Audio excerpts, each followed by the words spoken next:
Creativity இல்ல, imagination power இல்ல, ஒரு நல்ல ஐடியா கூட இல்லைன்னு ஒரு நியூஸ் பேப்பர் கம்பெனியால ரிஜெக்ட் பண்ணப்பட்டவர் தான் வால்ட் டிஸ்னி. டிஸ்னியை இந்த உலகத்துக்கே தெரியறதுக்கு முன்னாடி அவரும் நம்மள மாதிரியே கோல்ஸ் நோக்கி ஓடிட்டு இருக்கிற சாதாரண மனுஷன் தான். அவரை ஒரு நியூஸ் பேப்பர் கம்பெனி ஃபயர் பண்ணதுக்கு அப்புறம் அவருக்குன்னு சொந்தமா ஒரு ஸ்டுடியோ ஸ்டார்ட் பண்றாரு.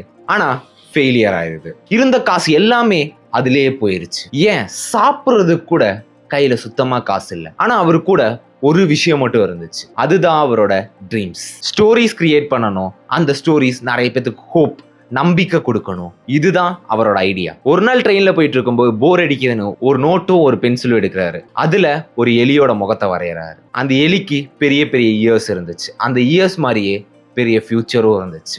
ஆனா அவர் கேரி பண்ண ஐடியா நிறைய பேர் ரிஜெக்ட் பண்றாங்க.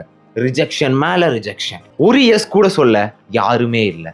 லேட்டரா அந்த எலிக்கு மிக்கி மவுஸ்ங்கிற பேரோட இந்த உலகத்துக்கே தெரிய வந்துச்சு.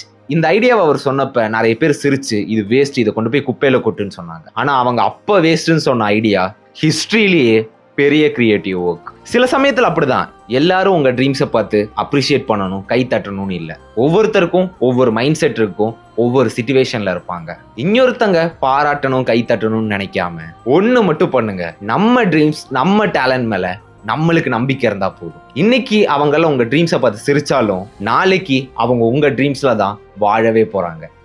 பாய்.